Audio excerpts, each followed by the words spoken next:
Diabetes आज के समय की एक गंभीर समस्या। नमस्ते, मैं हूं बबीता और स्वागत है आपका मेरे चैनल पर। आज हम बात करेंगे डायबिटीज़ पर, क्योंकि डायबिटीज़ एक ऐसी गंभीर समस्या है जो लगातार बढ़ती जा रही है और ये हर एक एज ग्रुप में देखने को मिलता है। तो हमें डायबिटीज़ के बारे में मालूम होना चाहिए कि इसके क्या रीज़न होते हैं और इसकी समस्या कैसे शुरू होती है। ऐसा नहीं है कि डायबिटीज़ को हम जड़ से ख़त्म कर सकते हैं, लेकिन कुछ चीज़ें ऐसी हैं जिन्हें हम अपने जीवन में शामिल करके अपने जीवन को बेहतर बना सकते हैं और डायबिटीज़ को कुछ हद तक कंट्रोल कर सकते हैं। तो बात करेंगे कि डायबिटीज़ होते कितने प्रकार के हैं। डायबिटीज़ 3 प्रकार के होते हैं, टाइप 1, टाइप 2 और टाइप 3। तो जो टाइप 1 जो डायबिटीज़ होता है उसमें क्या होता है, जो हमारी बॉडी में जो इंसुलिन हार्मोन होता है वो बनना बंद हो जाता है। तो बात करेंगे इंसुलिन की। इंसुलिन जो हमारी बॉडी में जो पेनक्रियाज है, जो हमारी बॉडी का जिसे हम अग्नाशय कहते हैं, उसमें वो एक हार्मोन छोड़ता है जिसे इंसुलिन कहते हैं। तो ये इंसुलिन क्या करता है, हमारी बॉडी में जो शुगर है, जो हमारी बॉडी का जो ग्लूकोज है उसके साथ मिलकर हमारी पूरी बॉडी तक ग्लूकोज और शुगर पहुंचाने का काम करता है। और अगर हम सरल भाषा में कहें तो जो हमारी बॉडी के जो सेल्स हैं, जो कोशिकाएं हैं, वो हमारे शरीर को शुगर और ग्लूकोज पहुंचाने का काम करते हैं। तो अगर इंसुलिन अगर प्रॉपर मात्रा में हमारी बॉडी में ना बने तो उससे क्या होता है कि हमारी बॉडी तक ग्लूकोज और शुगर नहीं पहुंचेगा, जिससे कि हम लो फील करेंगे। और अगर इंसुलिन हमारी बॉडी में नहीं बनेगा तो जो हमारी जो बॉडी में जो शुगर है, जो ग्लूकोज है, वो एक जगह पे इकट्ठा होना शुरू हो जाएगा, जिससे क्या होगा कि अनेक रोग उत्पन्न होंगे और हमें अनेक समस्याएं हमारी बॉडी में होने लगेंगी। तो बात करेंगे टाइप 2 डायबिटीज़। टाइप 2 डायबिटीज़ में क्या होता है, या तो इंसुलिन बहुत ज़्यादा मात्रा में बन रहा होता है, या फिर इंसुलिन बहुत कम मात्रा में बन रहा होता है, या इंसुलिन जो है वो अपना काम ठीक से नहीं करता। तो ये होती है टाइप 2 की प्रॉब्लम। टाइप 3 जो डायबिटीज़ है, टाइप 3 की जो डायबिटीज़ है, एक डायबिटीज़ होता है, प्रॉब्लम है डायबिटीज़ की, इसे जेस्टेशनल डायबिटीज़ कहा जाता है। स्पेशली ये डायबिटीज़, ये प्रॉब्लम प्रेग्नेंट लेडी में देखने को मिलता है और आफ्टर डिलीवरी ये प्रॉब्लम ख़त्म हो जाती है। बट ऐसा देखा गया है कि अगर ड्यूरिंग प्रेगनेंसी किसी लेडीज़ को ये प्रॉब्लम आ जाए, ये जेस्टेशनल डायबिटीज़ की प्रॉब्लम आ जाए, तो आफ्टर डिलीवरी उस लेडीज़ को टाइप 2 डायबिटीज़ को फेस करना पड़ता है। तो ये थी डायबिटीज़ के प्रकार की, कितने प्रकार के होते हैं। तो डायबिटीज़ का कोई एक एज नहीं है, कोई एज से कोई मैटर नहीं करता कि ये किस एज में हो जाए। पहले ऐसे देखा जाता था कि जैसे बढ़ती उम्र में या किसी वृद्ध को, बुजुर्ग को डायबिटीज़ हो, बट अब बच्चों से लेकर, बड़ों से लेकर और वृद्ध लोगों तक ये डायबिटीज़ की प्रॉब्लम हो रही है। तो अब हम बात करेंगे कि डायबिटीज़ के सिम्टम्स क्या हैं, इसके लक्षण क्या हैं।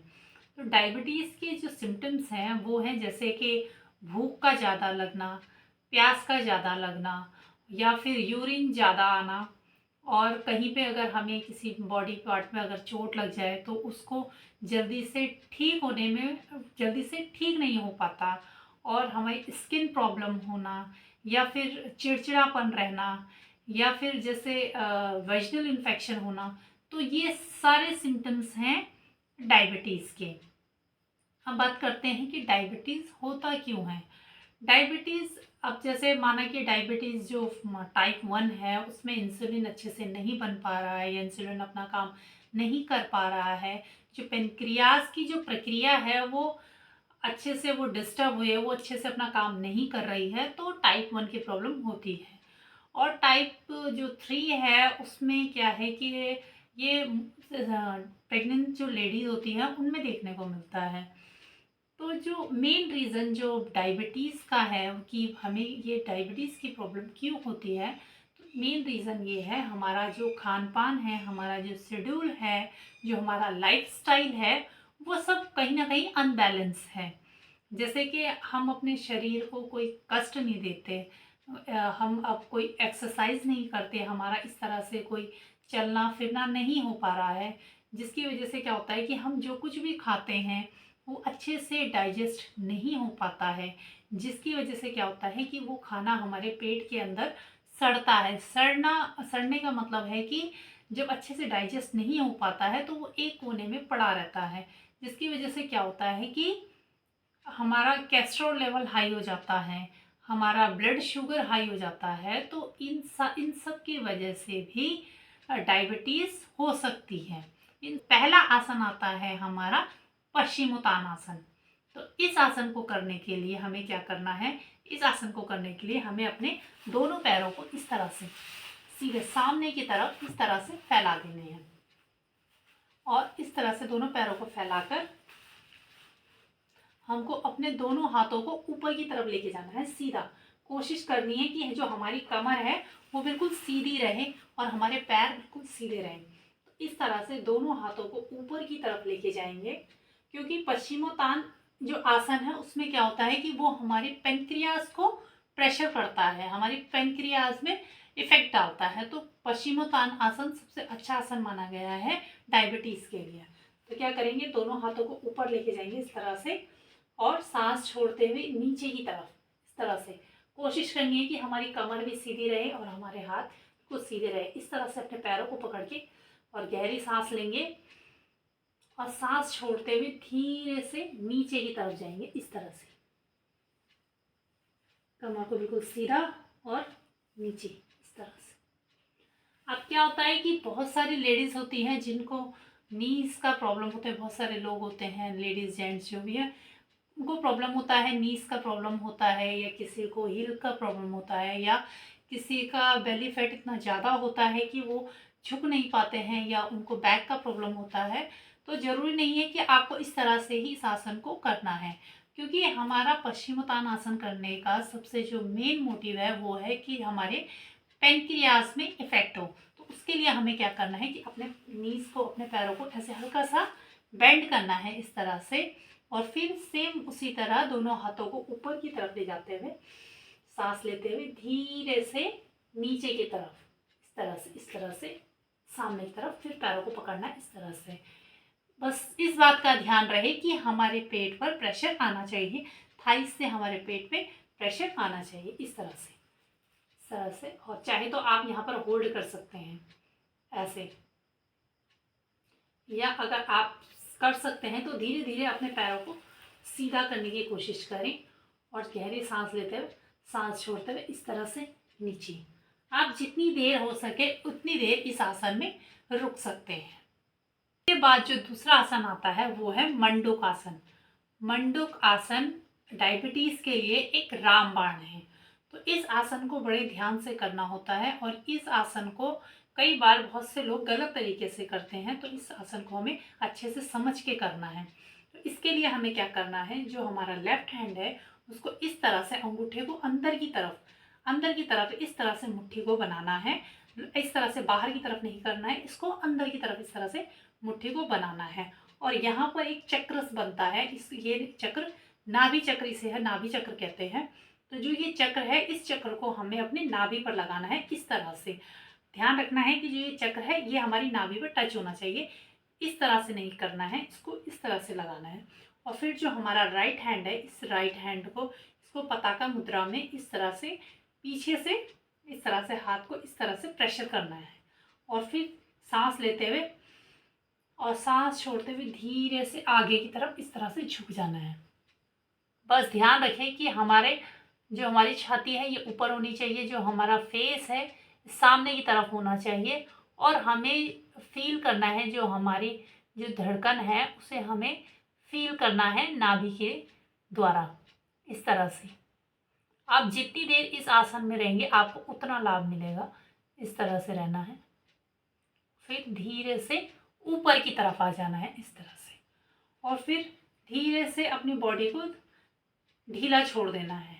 और इसमें क्या होता है कि जब हम मंडूक आसन से पर वापस आते हैं और जब हम अपनी बॉडी को ढीला छोड़ते हैं तो उससे क्या होता है कि हमारी बॉडी में एनर्जी निकलती है, तो उस एनर्जी को फील करना है इस तरह से।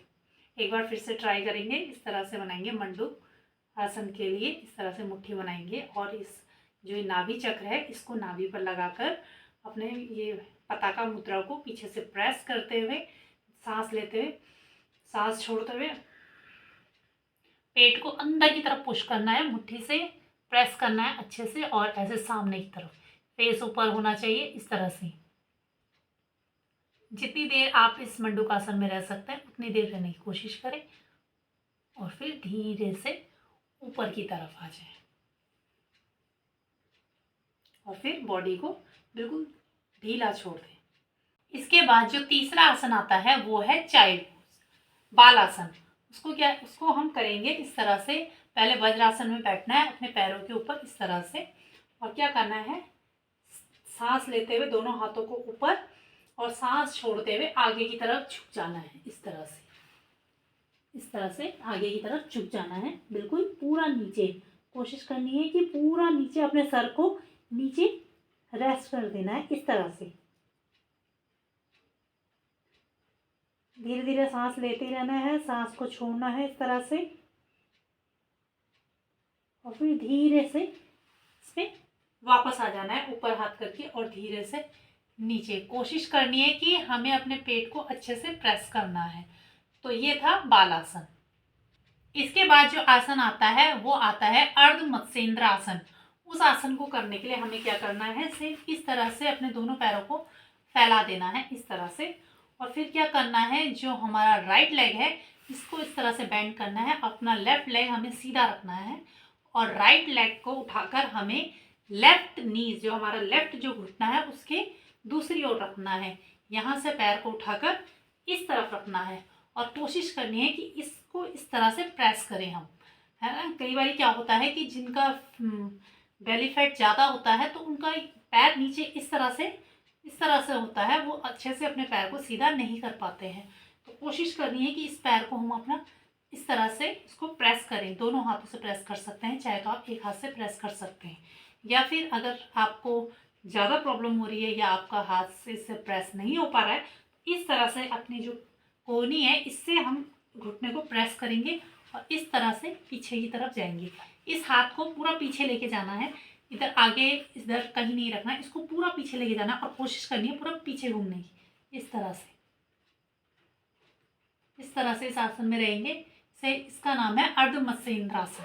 और सेम इसे हम दूसरी साइड से भी करेंगे। तो ये आसन हमें दोनों तरफ से करना है और इससे भी हमें हमारे पेट पर, हमारे जो पेनक्रियाज है उस पर इफेक्ट आता है, जो कि डायबिटीज़ के लिए एक अच्छा आसन माना गया है। तो ये कुछ आसन थे डायबिटीज़ के लिए जिन्हें हमें अपने डेली रूटीन में शामिल करना है और कोशिश करनी है कि हम अपने डायबिटीज़ को कंट्रोल कर सकें। इसके साथ साथ हमें अपने खान पान का भी विशेष ध्यान देना है। तो आज की वीडियो में इतना ही, मिलते हैं अगले वीडियो में। तब तक के लिए नमस्ते।